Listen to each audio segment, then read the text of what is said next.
Namaste, Dandavat Pranam. By the instruction and grace of our spiritual master, Om Vishnupad, Paramahamsa, Sripad Bhakti Madhava Puri Maharaj, we are here reading Srimad Bhagavatam. Om Namo Bhagavate Vasudevaya. Canto 4, The Creation of the Fourth Order, Chapter 6, Text 44. Tvameva dharmata dugha pipataye dakshena sutrena sasharjitadvaram tvayaiva loke vashitas chasetavo yan brahmana shraddhate dritavrata. My dear Lord, your Lordship has introduced the system of sacrifices through the agency of daksha, and thus one may derive the benefits of religious activities and economic development. Under your regulative principles, the institution of the four varnas and ashrams is respected. The Brahmanas therefore vow to follow this system strictly. Purport. The Vedic system of varna and ashram is never to be neglected, for these divisions are created by the Supreme Lord himself for the upkeep of a social and religious order in human society. The Brahmanas the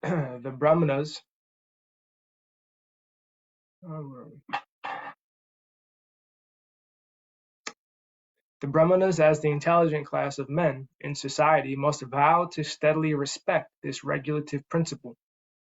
The tendency in this age of Kali to make a classless society and not observe the principles of Varna and Ashram is a manifestation of an impossible dream. Destruction of the social and spiritual orders will not bring fulfillment of the ideas of a classless society. Dandavat Pranamananda Krishna Prabhu. Dandavat. One should strictly observe the principles of Varna and Ashram for the satisfaction of the Creator. For it is stated in Bhagavad Gita by Lord Krishna that the four orders of social system, Brahmanas, Kshatriyas, Vaishyas, and Sudras, are his creation.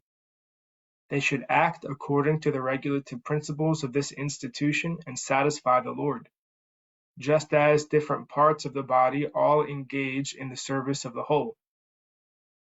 The whole as the Supreme Personality of Godhead in his Virat Rupa, or universal form.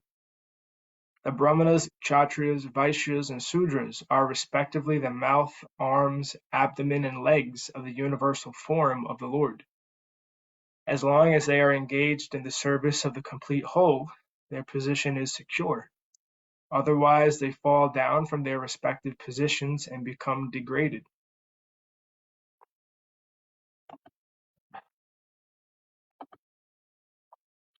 Text 45. Tvam karmanam mangala mangalanam kartus falokam tanushe svaparam va amangalanam chatam tamishram ulbanam viparyaya kena tad eva kasyachit. O most auspicious Lord, you have ordained the heavenly planets, the spiritual Vaikuntha planets, and the impersonal Brahman sphere as the respective destinations of the performers of auspicious activities.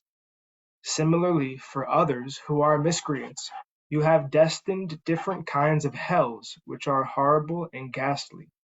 Yet sometimes it is found that their destinations are just the opposite. It is very difficult to ascertain the cause of this. Purport. The Supreme Personality of Godhead is called the Supreme Will. It is by the Supreme Will that everything is happening.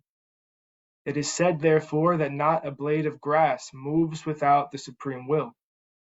Generally, it is prescribed that performers of pious activities are promoted to the higher planetary systems. Devotees are promoted to the Vaikunthas, or spiritual worlds, and impersonal speculators are promoted to the impersonal Brahman effulgence.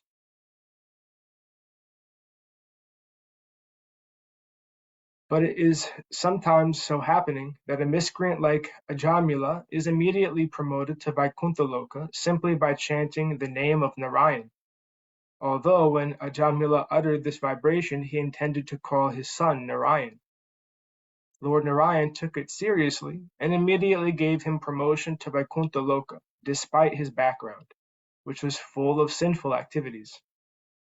Similarly, King Daksha was always engaged in the pious activities of performing sacrifices, yet simply because of creating a little misunderstanding with Lord Śiva, he was severely taken to task. The conclusion, therefore, is that the Supreme Will is the ultimate judgment. No one can argue upon this. A pure devotee therefore submits in all circumstances to the supreme will of the Lord, accepting it as all auspicious. Tate nukampam susham ikshamano bunjate evhatma kritam vipakam vidvagvapurbhir vidhadhan namaste jivetyo mukti pade sadhyabak. Bhagavatam 10.14.8. The purport of this verse is that when a devotee is in a calamitous condition, he takes it as a benediction of the Supreme Lord and takes responsibility himself for his past misdeeds. In such a condition, he offers still more devotional service and is not disturbed. One who lives in such a disposition of mind, engaged in devotional service, is the most eligible candidate for promotion to the spiritual world. In other words, such a devotee's claim for promotion to the spiritual world is assured in all circumstances. Text 46. Navaisatam tvach charanarpitatmanam bhuteshu sarvishabhi pasyatam tava bhutani chatmanya pritagditakshatam prayena roso bibhavedyata pasum. My dear Lord, devotees who have fully dedicated their lives unto your lotus feet certainly observe your presence as Paramatma in each and every being, and as such they do not differentiate between one living being and another. Such persons treat all living entities equally. They never become overwhelmed by anger like animals who can see nothing without differentiation. Purport. When the Supreme Personality of Godhead becomes angry or kills a demon, materially this may appear unfavorable, but spiritually it is a blissful blessing upon him. Therefore, pure devotees do not make any distinction between the Lord's anger and his blessings. They see both with reference to the Lord's behavior with others and themselves. A devotee does not find fault with the behavior of the Lord in any circumstances. Dandavat pranam Umadevi. Hare Krishna, Dandavat pranam. Text 47. Pritagdhiya karma drisho darashaya parodayen harpita hridrujo nisham paranduruktar vitudantyarun tudas tanmavadhidhaivavadhan bhavadvida. Persons who observe everything with differentiation, who are simply attached to fruitive activities, who are mean-minded, who are always pained to see the flourishing condition of others, and who thus give distress to them by uttering harsh and piercing words, have already been killed by providence. Thus there is no need for them to be killed again by an exalted personality like you. Purport. Persons who are materialistic and always engaged in fruitive activities for material profit cannot endure seeing the flourishing life of others. Except for a few persons in Krishna consciousness, the entire world is full of such envious persons who are perpetually full of anxieties because they are attached to the material body and are without self-realization. Since their hearts are always filled with anxiety, it is understood that they have already been killed by providence.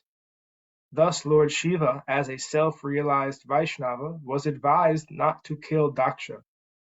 A Vaishnava is described as paradukha dukhi, because although he is never distressed in any condition of life, he is distressed to see others in a distressed condition. Vaishnavas therefore should not try to kill by any action of the body or mind, but should try to revive the Krishna consciousness of others out of compassion for them. The Krishna consciousness movement has been started to deliver the envious persons of the world from the clutches of Maya. And even though devotees are sometimes put into trouble, they push on the Krishna consciousness movement in all tolerance. Lord Chaitanya advises, Trinadapi sunichena taror api sahishnuna, amanina manadena kirtaniya sadahari. One can chant the holy name of the Lord in a humble state of mind, thinking himself lower than the straw in the street. One should be more tolerant than the tree, devoid of all sense of false prestige, and ready to offer all respects to others. In such a state of mind, one can chant the holy name of the Lord constantly. Shikshastakam, verse 3. A Vaishnava should follow the examples of such Vaishnavas as Haridas Thakur, Nityananda Prabhu, and also Lord Jesus Christ. There is no need to kill anyone who has already been killed. But it should be noted herewith that a Vaishnava should not tolerate the blaspheming of Vishnu or Vaishnavas, although he should tolerate personal insults to himself. Text 48. Yasmin yada pushkara nabhamayaya durantaya sprishtadhiya pratagdasha kurvanti tatrahyanu kampaya kripam nasadhavo daiva bhalat krite kramam. My dear Lord, if in some places materialists who are already bewildered by the insurmountable illusory energy of the Supreme Godhead sometimes commit offenses, a saintly person with compassion does not take this seriously. Knowing that they commit offenses because they are overpowered by the illusory energy, he does not show his prowess to counteract them. Purport. It is said that the beauty of tapasvi, or saintly person, is forgiveness. There are many instances in the spiritual history of the world in which many saintly persons, although unnecessarily harassed, did not take action, although they could have done so. Parikshit Maharaj, for example, was unnecessarily cursed by a Brahmana boy, and this was very much regretted by the boy's father. But Parikshit Maharaj accepted the curse and agreed to die within a week as the Brahmana boy desired. Parikshit Maharaj was the emperor and was in full power both spiritually and materially, but out of compassion and respect for the Brahmana community, he did not counteract the action of the Brahmana boy, but agreed to die within 7 days.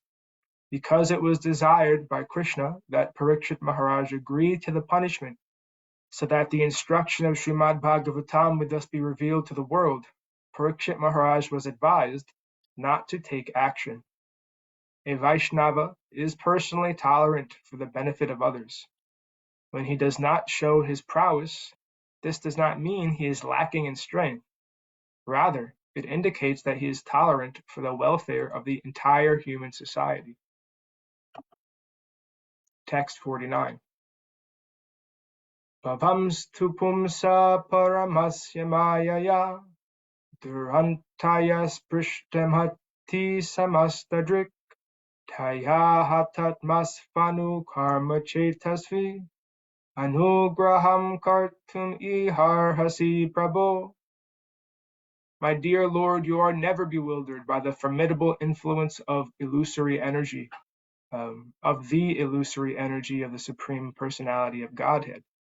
Therefore, you are omniscient and should be merciful and compassionate toward those who are bewildered by the same illusory energy and are very much attached to fruitive activities. Purport. A Vaishnava is never bewildered by the influence of the external energy because he is engaged in the transcendental loving service of the Lord. The Lord states in Bhagavad Gita 7.14, Daivi hesha gunam mai mama maya duratyaya mameva ye prapadyante mayam metam tarantite. My divine energy, consisting of the three modes of material nature, is difficult to overcome, but those who have surrendered unto me can easily cross beyond it. A Vaishnava should take care of those who are bewildered by this Maya instead of becoming angry with them, because without a Vaishnava's mercy, they have no way to get out of the clutches of Maya. Those who have been condemned by Maya are rescued by the mercy of devotees. Vancha kalpa tirubhyascha kripa sindhu bhyevacha patitanam pavanebhyo vaishnavebhyo namo namah. I offer my respectful obeisances unto all the Vaishnava devotees of the Lord. They are just like desire trees who can fulfill the desires of everyone, and they are full of compassion for the fallen conditioned souls. Those who are under the influence of the illusory energy are attracted to fruitive activities, but a Vaishnava preacher attracts their hearts to the Supreme Personality of Godhead, Sri Krishna.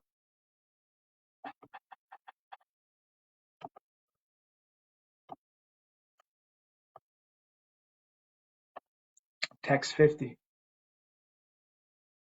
Kurvadvarasyo dharanam hatasyabo Tvayasamaptasya mano prajapate nayaksha bhagam tava bhagino dadu kuyajino yenamako ninyate. My dear Lord Śiva, you are a shareholder of a portion of the sacrifice, and you are the giver of the result. The bad priests did not deliver your share, and therefore you destroyed everything, and the sacrifice remains unfinished. Now you can do the needful and take your rightful share. Text 51.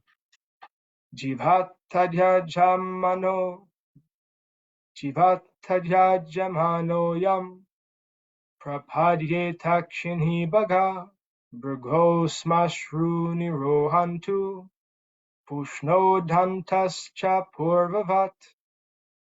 My dear Lord, by your mercy, the performer of the sacrifice, King Daksha, may get back his life. Bhaga may get back his eyes, Bhrigu his mustache, and Pusha his teeth. 52.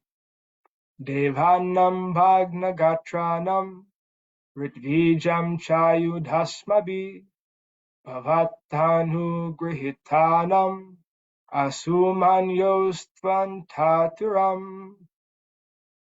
O Lord Śiva, may the demigods and the priests whose limbs have been broken by your soldiers recover from the injuries by your grace. 53. Isha te rudra bhagostu yad uchisto dvarasya vai yagyaste rudra bhagena kalpatam adya yagyahan. O destroyer of the sacrifice, please take your portion of the sacrifice and let the sacrifice be completed by your grace. Purport. A sacrifice is a ceremony performed to please the Supreme Personality of Godhead. In Srimad Bhagavatam, 1st Canto, 2nd chapter, it is stated that everyone should try to understand whether the Supreme Personality of Godhead is satisfied by his activity. In other words, the aim of our activities should be to satisfy the Supreme Personality of Godhead. Just as in an office, it is the duty of the worker to see that the proprietor or the master is satisfied. So everyone's duty is to see whether the Supreme Personality of Godhead is satisfied by one's activity. Activities to satisfy the Supreme Godhead are prescribed in the Vedic literature, and execution of such activities is called yajna.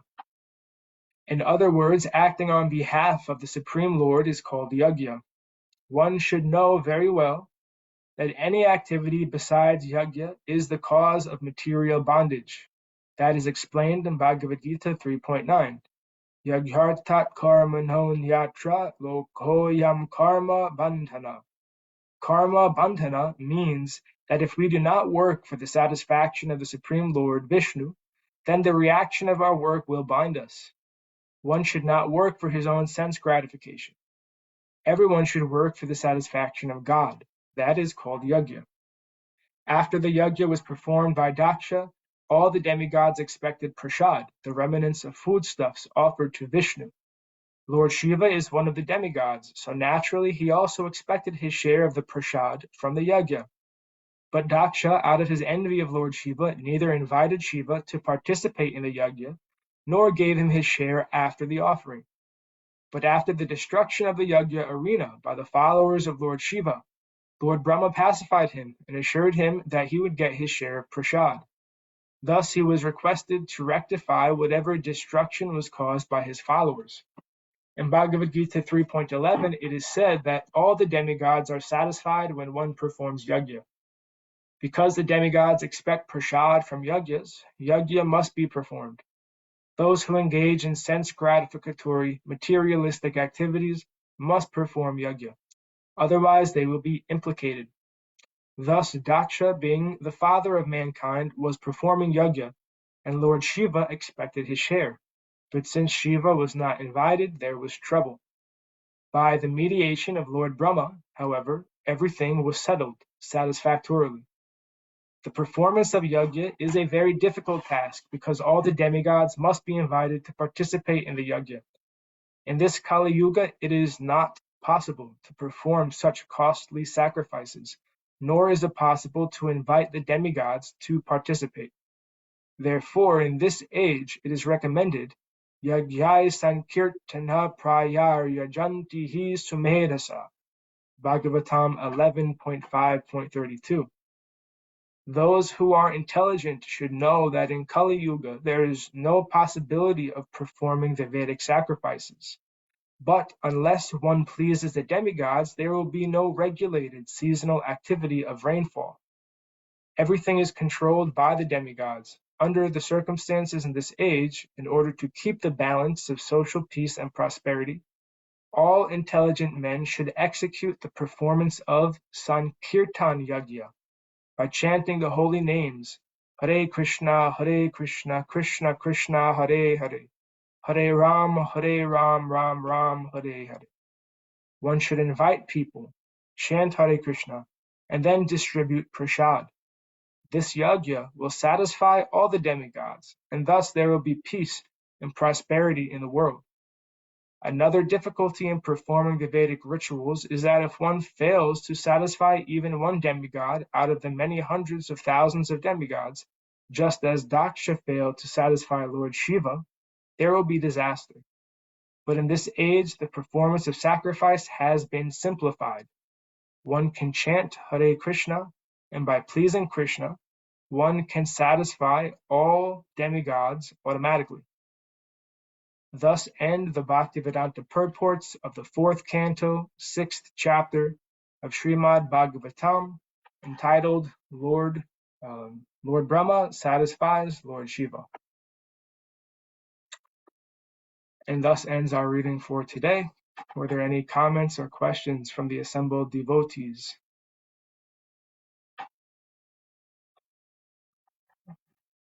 Jai Vishnupad Paramahamsa Sripad Bhakti Madhava Puri Maharaj Ki Jai. Jai. Jai Srila Prabhupada, Srila Guru Maharaj, Srila Gurudev, Srila Acharya Dev, Srila Shanta Maharaj Ki Jai. Jai. Jai Rupanuga Guru Varga Ki Jai. All glories to Jai. the assembled devotees, all glories to the worldwide devotees, Sama Bhaktiveda Vrinda Ki Jai. Jai. Jai Navadvip Dham Ki Jai, Nrsimhapali Jai. Dham Ki Jai, Mayapur Dham Ki Jai. Jai. Jagannath Puri Dham Ki Jai, Jagannath Baladev Subhadra Ju Ki Jai. Jai. Ganga Mai, Yamuna Mai Ki Jai, Jai. Vrindavan Dham Ki Jai, Giri Jai. Govardhan Dham Ki Jai, Jai. Sham Radhakund Ki Jai, Tulsi Devi, Bhakti Devi, Vrinda Devi Ki Jai, Jai. Jai Srimad Bhagavatam Ki Jai, Jai. Jai Harinam Sankirtan Yajna Ki Jai, Jai. Scientific Sankirtan Yajna Ki Jai, Jai. Princeton Bhaktivedanta Institute Ki Jai, Sri Chaitanya Saraswat Institute Ki Jai, Jai. Sri Chaitanya Saraswat Mat Ki Jai, Jai. Nittai Gaur Premanandi, Hari Jai, Srimati Uma Devi Dasa Ki Jai, Sri Jai. Padananda Krishna Prabhu Ki Jai, Hare Krishna. Krishna Keshava Prabhu ki jai. Jai. Bancha Kalpatarubhascha. Hare Krishna. Kondla Rajesh ki jai. Rajeshwari. Rajeshwari, hello, are you there?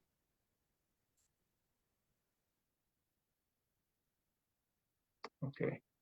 Dhanyavad pranams. Friend of the